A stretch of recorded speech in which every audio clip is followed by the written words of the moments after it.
2020 से संपत्ति अंतरण अधिनियम के संदर्भ में विभिन्न सेक्शंस की चर्चा करते आ रहे हैं। अब तक हमने नियर अबाउट 50 सेक्शंस के बारे में जानकारी प्राप्त की है, विवेचना की है, संपत्ति अंतरण के प्रावधानों को जानने का प्रयास किया है और ये प्रयास किया है कि यह अधिनियम किस प्रकार से सामाजिक व्यक्तियों के लिए कारगर होगा, उपयोगी होगा, यदि वो अपने सामान्य जीवन में अचल संपत्ति से संबंधित कोई संव्यवहार करते हैं, संपत्ति का क्रय करते हैं, संपत्ति को विक्रय करते हैं, संपत्ति का बंधक करते हैं या उसे पट्टे पर देते हैं या संपत्ति को गिरवी रखते हैं या दान के रूप में उसका अंतरण करते हैं या किसी प्रकार के अनुयोज्य दावों का अंतरण किया जाता है, तो इस अधिनियम के अंतर्गत ये वर्णित किया गया है कि हमें कोई भी संपत्ति का, चाहे वो चल हो या अचल हो, हमें कानूनी प्रावधानों की प्रक्रिया का पालन करके ही उसका अंतरण करना चाहिए तथा एक ठोस एविडेंस का निर्माण करना चाहिए ताकि भविष्य में यदि कोई विवाद उत्पन्न हो तो वो डॉक्यूमेंट, वो दस्तावेज जिसका उल्लेख इस अधिनियम में किया गया है के माध्यम से हम आसानी से न्यायालय में अपनी बात को रख सकें, साबित कर सकें। जैसा कि आपको विदित है कि समाज में अधिकांश विवाद संपत्ति को लेकर ही, उनके हक या अधिकार को लेकर ही उत्पन्न होते हैं। उसका मुख्य कारण यही है अंतरण, संपत्ति के अंतरण से संबंधित कानूनों की सही से जानकारी ना होना या उस प्रक्रिया का समयबद्ध तरीके से या कानून के अनुरूप उनका पालन न करना ही विवाद की उत्पत्ति का कारण बनता है। अतः हमें ये जानना आवश्यक है, अब तक हमने जो 48 सेक्शन तक अंतरणकर्ता, अंतरित व कंसिडरेशन, प्रतिफल, चल अचल संपत्ति, कौन सी संपत्ति अंतरण योग्य है, कौन सक्षम है, इन तमाम चीज़ों पर विवेचना की है। आज हम ये जानना चाहेंगे कि यदि कोई व्यक्ति संपत्ति का अंतरण करता है, अंतरण से पूर्व ही उस संपत्ति के संदर्भ में कोई वाद या विवाद न्यायालयों में लंबित है, चल रहा है, इसके बावजूद भी यदि संपत्ति का अंतरण हो जाता है, उस दृष्टि में सेक्शन 52 संपत्ति अंतरण अधिनियम 1882 की धारा 52 क्या व्यवस्था करती है, किन नियमों के बारे में उल्लेख करती है, इसका हमें विवेचना करना आवश्यक हो जाता है। क्योंकि आए दिन हम समाज में देखते हैं कि व्यक्ति फ्रॉड के माध्यम से, किसी अन्य प्रकार के माध्यम से संपत्ति का आदान प्रदान कर देते हैं और बाद में ये पता लगता है कि जिस संपत्ति का अंतरण किया गया है उसका टाइटल क्लियर नहीं है, उसके संदर्भ में कोई विवाद न्यायालय में भी पेंडिंग है। तो इस प्रकार के जो विवाद से ग्रसित संपत्ति होती है और यदि उनका अंतरण हो जाता है तो उसको हम rule of lease pendens, it means suits are pending in court, suits are pending in court and property has been transferred to transferee, and so how can law protect the interest and right to such type of transferee? It is very clear in this section. इसमें इसको स्पष्ट करने का प्रयास किया गया है कि प्रस्तुत धारा के अंतर्गत लंबितवाद सिद्धांत वर्णित है। लंबितवाद सिद्धांत लैटिन एक कहावत से उठाया गया है, उससे लिया गया है,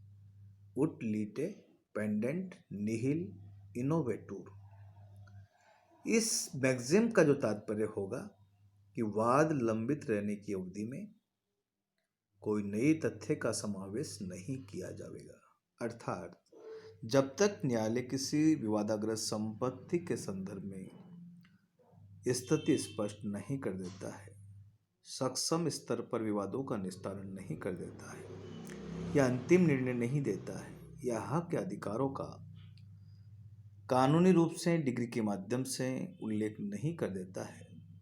तब तक ऐसी संपत्ति के संदर्भ में किसी नए तथ्य का समावेश नहीं होना चाहिए, अर्थात ऐसी संपत्ति को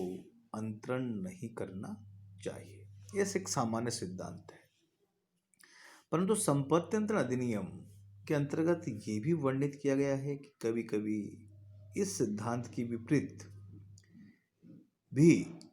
संपत्ति का अंतरण हो जाता है। उस सर्कमस्टांसेस में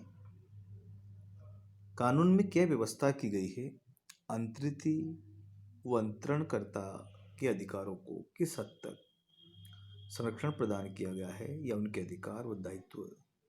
कैसे निर्धारित किए गए हैं, इन तमाम चीज़ों पर प्रकाश डालने के लिए ही आज हम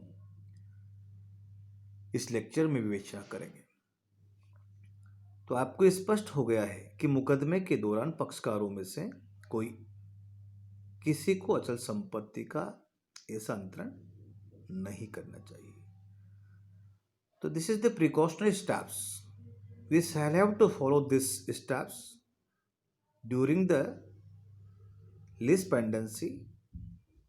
property should not be transferred, जिससे, क्योंकि यदि आप उसको ट्रांसफर करते हैं तो इसका प्रभाव विपक्ष के अधिकार पर पड़ेगा। इसीलिए कहा गया है कि किसी को अचल संपत्ति का ऐसा अंतरण नहीं करना चाहिए जिससे कि विपक्ष के अधिकार पर प्रभाव पड़े। इसीलिए धारा 52 में ये कहा गया है कि वाद के लंबित रहने के दौरान इसके पक्षकारों को, अर्थात जो वाद के पक्षकार है, ऐसी अचल संपत्ति के संदर्भ में कोई भी समव्यवहार न करे। ये उनको कृत्य करने से रोकती है। एक नेगेटिव एस्पेक्ट बताती है कि यदि कोई वाद लंबित है तो पक्षकार को संयम बरतना चाहिए और न्यायालय का इंतजार करना चाहिए, उसके निर्णय का इंतजार करना चाहिए। जब न्यायालय कोई अंतिम निर्णय दे देता है तभी उनको संपत्ति के संदर्भ में कोई समव्यवहार करना चाहिए। इसीलिए इसमें स्पष्ट किया गया है कि यदि ऐसा अंतरण हो जाता है, लंबित वाद के निर्णय हो जाता है, लंबित वाद रहने के दौरान संपत्ति का अंतरण कर दिया जाता है, तो ये अंतरण पूर्णतः प्रभावी ना होकर निर्णय अथवा डिक्री के अध्ययन माना जाएगा, अथवा इस प्रकार की संपत्ति को यदि अंतरण करना भी है तो न्यायालय से पूर्व अनुमति प्राप्त करना आवश्यक होगा। इस धारा या नियम, जिसमें लंबित वाद का नियम कहते हैं, का प्रभाव अंतरण को न तो शून्य करार देना होता है और न अंतरिति में संपत्ति के हक को निहित करने से रोकता है। तो दोनों चीजें हैं, न तो शून्य करता है, न इस हक देने से रोकता है, अपितु यह अंतरण को लंबित वाद में निर्णय के अध्ययन सब्जेक्ट टू कोर्ट डिसीजन। इसका मतलब ट्रांसफर तो प्रभावी हो जाएगा, लेकिन वो सब्जेक्ट टू कोर्ट डिसीजन, अर्थात कोर्ट जो भी भविष्य में उस संपत्ति के संदर्भ में निर्णय देगा वो अंतरणकर्ता व अंतरिति दोनों को मानना होगा, दोनों पर वह बाध्यकारी होगा और उस निर्णय के अधीन ही उस संपत्ति का अंतरण वैधता प्राप्त करेगा या प्रभावी होगा। इसीलिए कहा गया है कि जबकि अंतरिति को ऐसे लंबित वाद की सूचना अंतरण के समय नहीं थी, कभी कभी होता है कि अंतरिति को इस बात का पता ही नहीं होता, लंबित वाद के दौरान जिस पक्षकार ने संपत्ति को अंतरित किया था, यदि वाद उसके पक्ष में डिक्री हो जाता है तो उसके द्वारा किए अंतरण पर कोई प्रभाव नहीं पड़ेगा। यदि उसका वाद खारिज हो जाता है, उस परिस्थिति में जरूर एक नवीन समस्या उत्पन्न हो जाती है। खारिज होने पर जो अंतरण किया गया है, अंतर्विष्ट नियम या उद्देश्य किसी न्याय मुक्त साम्य युक्त अधिकार को समाप्त करना नहीं है, अपितु न्यायालय के अधिकार को मान्यता देना है। अर्थात हम न्यायालय की अधिकारिता को चैलेंज नहीं कर सकते, और जो अंतरण किया गया है डेफिनेटली वो सब्जेक्ट टू कोर्ट डिसीजन के अधीन ही होगा, अर्थात कोर्ट ने जो निर्णय दिया होगा उसके अनुसार इसकी वैधता सुनिश्चित की जाती है। Thank you.